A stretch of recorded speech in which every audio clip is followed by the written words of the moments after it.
Stay close to the ground. You're the Spiderman from YouTube. These weapons are crazy dangerous. Listen, Peter, forget the flying monster guy. There are people who handle this sort of thing. Hello heroes, and welcome back to Heroes Shadow, where we take a deep dive into our favorite heroes' minds.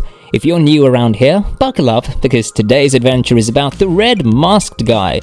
In his pursuit of feeling accomplished and recognized, Spider-Man never even hesitates before doing whatever it takes to help people, even if that means giving up on important things to him, like spending time at his school clubs and spending time with his loved ones.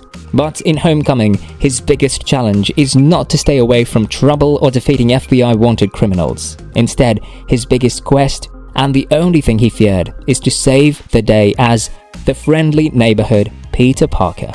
In this video, we're going to discuss how Homecoming changed the way I see fear and how we can conquer our own without super powerful assets, just like him. By the end of this video, you'll understand what he has different from any other Marvel superhero. Peter thought being recognized by the Avengers meant a life full of adventure and danger was about to start, especially after getting a new suit from Tony Stark. He thought it was finally the time to achieve big things and the suit would make his life so much easier. However, everything seems to get even harder, especially when he has to find a way to stop a robbery without everything he thought made him a superhero. Throughout the movie, Peter is frequently getting himself in situations where he risks his life to protect others, and it seems impressive how he's never afraid for himself. Not because he's invincible, but because he feels safe as long as he has the suit. But when his acts of courage don't end as well as expected, he's forced to give the suit back to Tony. We see Peter gets really scared for the first time as he tries to find out who he would even be without the suit. When Peter loses his high-tech costume and has to go back to his old homemade one, his first thought is that he won't be able to do incredible things nor be a superhero anymore. His relationship with being a hero relied on the powers of the suit, like the fancy webs and his personal virtual assistant. Parker, much like ourselves, has the belief that it is something external that makes him great, not his own potential. But here are 3 ways he discovers that he is a true hero, even without the Stark suit. In cognitive behavioral therapy, it's called fortune telling, and it's a type of cognitive distortion. It happens when we assume that some event will end badly for us, or it feels like we have everything to lose, even if there are few or no signs of that. Of course, we need to consider the possibility of things going wrong or not the way we planned. However, fortune telling is not a rational consideration based on evidence, but an assumption we make without considering the real odds. This type of thoughts can even stop us from going further and pursuing what we really want, just like it happened with Peter. In many situations, he could have made a move on Liz, despite the fact that Liz already said on PE that she didn't care much about the appearance of the person under the mask because he was brave. Besides that, throughout the whole movie, Liz is extremely nice with him and is always trying to include him, although he almost never shows up for anything.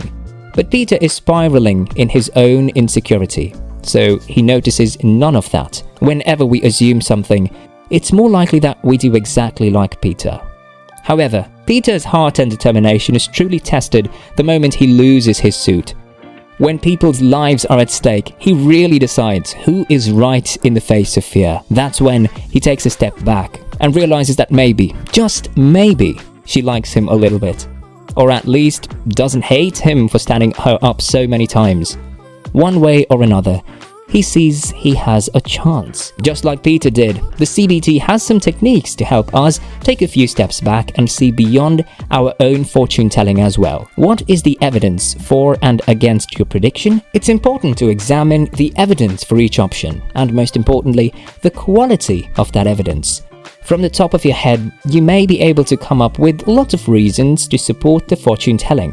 But are they really convincing? Would you say that if it was someone in your place? Examine the function of your worry. Is it relevant to make a negative prediction? Does it prepare you for a difficult task? Or does it only make you feel powerless and demoralized? For example, if you think you're going to fail a test next week, will it make you study more? Or is it just giving you anxiety? Ask yourself, how many times your similar predictions were right, and how many times the situation turned out differently? Considering them both, how likely it actually is for your prediction to be right? After that, think how difficult would it be for your prediction outcome to occur? What are all the things that could go wrong? Then what could happen to prevent the prediction from happening? Finally, list the things you can do to influence the situation in your favor. At last, think about equally plausible outcomes and find 3 positive ones. How about trying it yourself? Put in the comment section right now, what's your most common negative thought, and then do the steps above. After considering these different perspectives, you may find you no longer believe in the fortune telling as much, or at least weaken the disempowering perspective. Most of these thoughts are automatic and based on our insecurities rather than facts. Our insecurities work like glasses. They filter everything we experience through the distorted view we have of ourselves. Therefore, we may accept them as accurate without really considering the majority of evidence. Peter didn't have reasons to believe Liz would be disappointed at him being Spider-Man, but he thought so highly of her that he believed he wouldn't be enough. Besides that, he felt intimidated about having to meet her expectations about Spider-Man because he thought that, in comparison, he wasn't all that incredible. And that's the core of his problem. Peter thinks he's only a superhero because of the suit. That's the reason he spends almost the whole movie fighting crime without thinking twice. He thought so highly of the Avengers that when Tony gave him the suit, he thought it was some potential validation, as if the suit would complete him.